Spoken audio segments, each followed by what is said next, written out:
Hey everybody, welcome back. It's Business with yet another overview, and this time it's of the Smolensk, the Tier 10 Russian cruiser nobody can stop talking about because, well, you're going to see why. But yeah, this ship has been one of the most polarizing ships they've ever released, and I have a lot to talk about with this ship. Not much time, but I think it's going to be a pretty straightforward video because I'll actually. It's tough because I want to talk about how the testing goes, how such and such goes because it's important for you guys to know how all that works. But I also don't know exactly what I can and can't say and breach NDA. I just will say that I was very much pulling for this to be a balanced ship.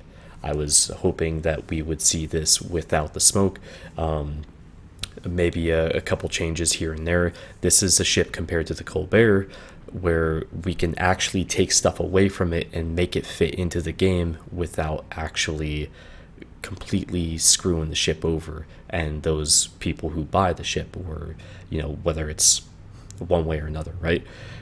This has more to give to be able to be thrown into the game and be balanced, whereas the Colbert has nothing to give because it's right at that level anyways, and it's just an annoying ass ship to play against, and it just doesn't really do anything.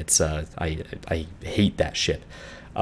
This ship in its current state is a disaster, and I think it's a PR nightmare for the World of Warships team. So get it while you can, because I have no idea what's going to happen. But apparently, Wargaming, according to their spreadsheets, I'll leave that one alone. It's supposedly a balanced ship.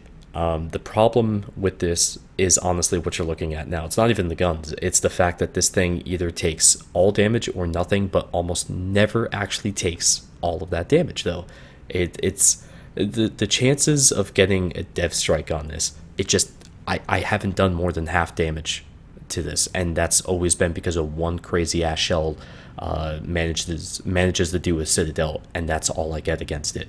But that armor strip that's on the side is the problem, because if your shells land there and they just don't have enough time to fuse to arm and detonate, so you overpen the citadel over and over and over and over again. That's why you don't do shit to this unless it's in a very specific situation where the shell, it's at longer range, the shell slowing down, blah blah blah, where it's coming down right into the deck and it has no other option other than going right through the meat of the ship, and so on and so forth. There's a lot of things that are wrong with the armor scheme, and as has been mentioned before in other videos and some posts and stuff, if they gave it more armor, it would actually help.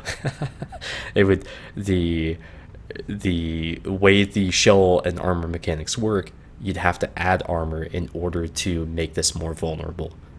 Completely stupid, but it's true. DDs, though, if you can get in a situation where you got big enough balls to go up against this with AP on the destroyer, you're going to shred the hell out of this.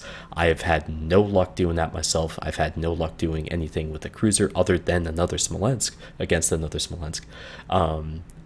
I've had no luck at all against this ship, and it really pisses me off because meanwhile I'm waiting for a reload and I'm getting hit with 4, 5, 10 salvos of 16 HE shells, and that's rough, man. So I don't even think I need to discuss the modules or the upgrades, the captain skills. To me, this is all pretty straightforward.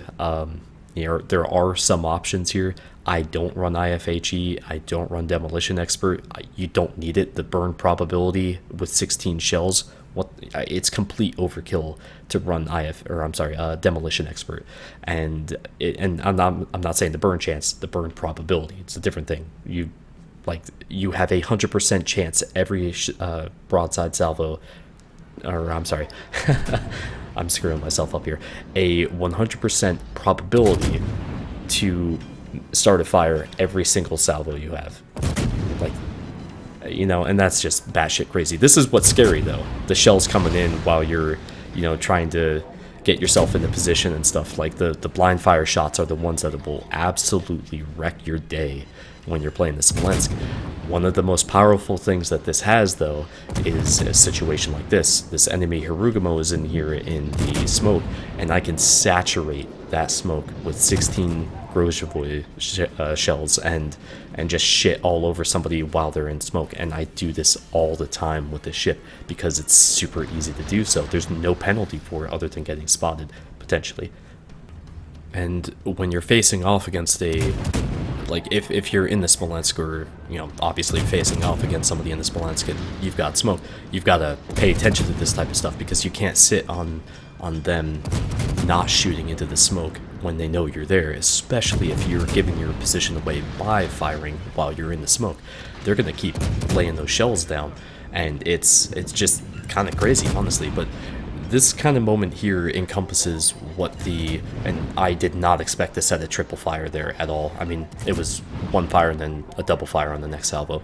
That doesn't really happen to me all that often, but this whole situation here, as we set the fourth fire, once I realized that he didn't have fire prevention, I started going for that bow fire there. But this is very much what the Smolensk is capable of doing, of course. Started wearing down real fast the Yamato that was there. We've got the Kurfürst over here, checking the mini-map, and we'll see that an enemy Des Moines is going to be popping up down to our right, and then there's also a DD that's going to be popping up behind the Kurfürst here. I'm going to throw salvos at everybody, and I'm going to do it in just the blink of an eye, because, you know, the reload, the turret traverse, all this, and I'm going to go right back to seeing if I can get the Kurfürst. You know, this is a ship that if you get in the position of being, like, just where you need to be, just like a Minotaur or something like that, you're going to be able to throw down a shit ton of harassing fire. Now, granted, this is a scary situation for me, because I don't know if the Kurfürst is going to dump shells over the island, and because I'm spotted by air, of course. But I'm repositioning myself here to try to get all of my guns on target. Now I am, and I'm going to make this guy his life a living hell until he fully reverses to the south, because this ship is such a pain in the ass to be targeted by. And, you know, it's like the Colbert, you know, for the few people that have that, this psychologically is a damaging ship to play against. Much more so than even something like the Worcester, which I still think is a mistake to have in the game as it is. Way too much utility, way too much burn potential and all that stuff. There's just, yeah, it's a bit much, man. So now the AP, I really should be able to Citadel the ever-living piss out of this Des Moines, because at this range I have about 140 something millimeters of pen, and it's not happening. Yeah, so the AP is, as far as getting Citadels against something like the Des Moines or like a Baltimore or something like that, it doesn't happen. Not unless I'm close, and I've just had really shitty luck with this ship trying to get those. If I took the Grozhevoy out, I absolutely could get those Citadels, but with this, for some reason, I can't. It's the same exact shell, same exact shell pen, that sort of thing. All of those stats are the same, but in practical use, it just hasn't yielded results for me, unfortunately.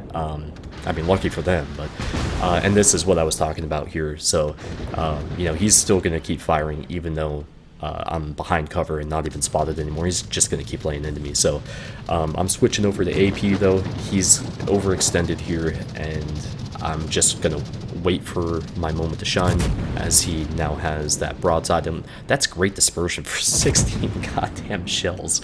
And that's another thing too. I think this ship actually draws even more attention to the idea that cruiser dispersion needs to be much worse. So, I mean, this is fucking insane. And to, like, I'm not even running, actually, I can't even remember. I don't even think I'm running the dispersion module. It doesn't matter. You've got 16 shells. But this is one of those other areas that people don't really think about, but it's super easy, especially now that you've got the little dot showing exactly where you're aiming and stuff on the minimap, to influence a match during a cyclone where you have no chance of seeing the target, but you can still shoot into the cyclone area and hit somebody and do significant damage. I can't tell you how many times I've done this with other ships, of course, and then I shit my pants. Because here comes the Conqueror, full broadside, and I'm like, okay, whoops, I guess that's a bit of a recording issue. Here's the thing, I know what you're thinking, this has probably happened to you, and this is what I'm talking about with the armor. So, how many overpens do you think that guy just got? If he was using HE, he would have dev struck me for my full health, no problem. Because like even like a Bismarck using HE has 94 millimeters of HE shell pen, so the Citadel armor belt on this is only 70 millimeters. If people use HE more on the broadside shot, they're going to kill this ship, and I haven't had the opportunity to really test that myself. But holy shit, man, I absolutely do not deserve getting away with that. And it wouldn't really have affected the match outcome much, but it certainly would have made him feel better, and everybody else, actually, probably even the people on my team for that matter. But now let's go to the the title match here. What this match is going to show, aside from the incredible flexibility that the ship can offer, it's not just a spammer in terms of sitting back and doing nothing. This is a match where I am very, very aggressive, and I get the chance to be because there's next to no battleships. Now, that doesn't necessarily mean like, oh man, this is going to be easy. No, of course not, because this is a ship with its minimal armor that cannot take long duration fights against enemy cruisers, because it just gives up a ton of health per shot, per salvo, that sort of thing. But if you can get into the right positions, get into the right situations, then honestly it plays like pretty much any other cruiser. Now, one of the things that I learned with playing the Minotaur especially is what you saw just there. I waited until after I got concealed to go ahead and start turning enough to bring my rear turrets in line. So it's one of those things where you don't want to give an enemy player, if you can avoid it, of course, the last mental image of your ship being more broadside than it needs to be. So pop that smoke and then start turning a little bit, and you'll probably do a lot better than if you don't do it. So now at this point I'm radared because the Des Moines is obviously moving into A, so time for Thunderdome, bitches. So we managed to get the rune there, get the poor little Gearing the hell out of our way. We got a fight to get into here, and this is not something I would typically recommend, of course. I'm like, cool, let me try this out, see if we could make anything happen. Now, I could switch back to HE here and actually do something. What I'm trying to test here is whether or not I can reliably disable the Des Moines turrets, and at this point I'm like, alright, well, that's not happening, so now it's just a matter of trying to get along the side and exploit the absolutely awful turret traverse that the Des Moines and pretty much every other tier 10 cruiser has. So I fake out to the port and I pull back to starboard, and I get too damn close for him to do anything. I'm getting hit by my teammates, so that's cool. I briefly think about doing torpedoes, but I've got too many guys behind me. If I miss, that's a problem for them. I aim for the stern since there's too much of an angle to really do anything to the Citadel. I probably could have sunk that into the Citadel and killed him, but I saved it for this shot. There you go. And so chat loved that one. That was great. So there's an Ogdevoy here in the center, Bismarck coming around. I think he's the only other remaining battleship in this match right now for the enemy team. So just dump the torps and pull up here. Amazingly enough, he fires HE, and remember what I said? Yeah, it actually didn't work. So I don't know exactly where he hit, and I haven't had the time to go back, but I really do want to go into the training room and test it. The problem is I need to have somebody who who has a Smolensk, of course, to be able to test it against. So that's a bit of an issue there, but I'm sure there's a few people in stream that will be happy to oblige that just for science sake. So anyways, so we switch back over to AP after setting a second fire on the Bismarck, and this is where you can really stack damage. And surprise, we managed to get the Octovoy there with the random torps we sent into a smoke. That whole other side of the map there is kind of confusing as to what's going on. Could use some actual spotting here to see if we can start throwing down some more shells on targets. There's St. Louis, there's also an Ibuki over here that I had kind of dumped a couple shots on the Ibuki, I think, and managed to get some decent results. But again, this is... in this situation, it's a French cruiser. I don't expect a goddamn thing because, again, I rarely have good results against the French cruisers because their armor scheme is basically singularity, where shells go to die. But with this, I sometimes forget, I'm in a cruiser, but I don't have cruiser armament. I have destroyer armament. I have a lot of it, but I need to be a lot closer if I'm going to have any real hope of doing the damage that I'm trying to do. But that's not to say that AP against cruisers isn't a bad thing. It's still really good Russian cruiser, or I'm sorry, Russian destroyer AP, and it's not bad at all. Now, what is bad is the feeling that this guy has after overpinning the shit out of my Citadel, because that's the only thing that happened there. That's the only thing that can explain the fact that I did not get nuked. He had too much damn pen for my Citadel. So the shells didn't fuse and arm in time. So the Implacable's doing a hell of a job here getting that drop off using the island that I'm hugging here against me. I gave too much space anyways, but I slowed down a lot, and now the propulsion mod's going to save my ass as he attacks from the starboard side. And I'm not terribly impressed by the AA on this. It seems like maybe it was just a different build I was running before when we were testing, but it felt like the AA was a lot more powerful before they actually released it. But anyhow, I've been begging for these guys to be spotted because they just sat on the south side of the B cap where I had the chance to shoot at them, and our carrier just kept throwing his planes away and attacking them instead of actually just keeping them lit to enable me to attack them. So instead of saving his planes, saving his time, that sort of thing, he just kept attacking. And it's one of the most frustrating things in this game is when somebody doesn't understand that you don't need to go balls deep on it. You just need to help your teammate be able to get his guns on target and keep the barrels glowing, because it's just like the Minotaur. It's hell, the Friesland. That's a huge problem for the Friesland is spotting, because you have to use every opportunity you can to keep it heavily in your favor. And if that's not happening, then shit, man, you're not going to do anything.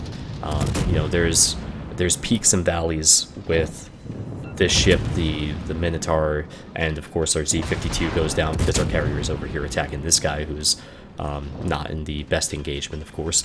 But I just think that you know, you got to be super careful about your positioning with this, and obviously ships like the Friesland Minotaur, I'm going to keep drawing comparisons to those, because you are so heavily dependent on your guns to be able to do much of anything, and you don't really have much of a way to keep things lit. You don't have radar, you do have pretty solid hydro, and I don't want to say relatively good concealment, because at this tier it's pretty easily outshined by a bunch of other ships, and you know, especially the lower tier ships, if they're running full concealment, you're gonna run into some situations where they may catch you broadside before you have the chance to know exactly where they're at.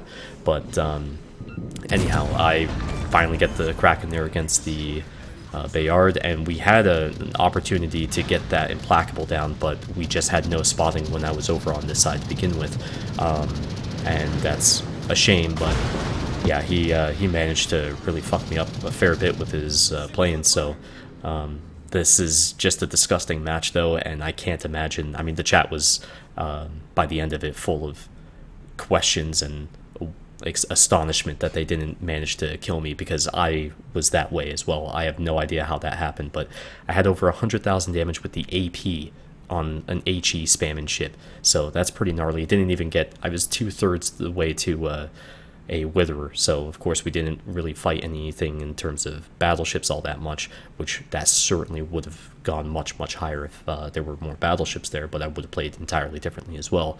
But this is a ship that, despite that intense match, I don't feel good playing, because I feel like I'm robbing these people of a fair experience, and I'm saying like you caught me off guard, you had a shot on me, and it didn't work out because these game mechanics are shit. Like that sort of thing. Not because I beat you because I'm better than you, but because the game didn't allow you to beat me. And that's incredibly stupid. I think that's just not what the high tier needs. I mean, this is incredibly destructive for high tier gameplay, and just wait till even more people get their hands on the Colbert and that sort of thing. But they didn't learn their lesson with the Kutuzov, and I don't know why the hell we're dealing with this in the game. It has the potential to be balanced, just not the way it currently is. And they need to get rid of, at the very least, the smoke and some other aspects of it. But this ship, I just get it while you can, right? At least you have it in your port. But this is a filthy ship, and it shouldn't be in the game, as far as I'm concerned. But thanks for watching today, guys. I'll see you back here next time. Take care.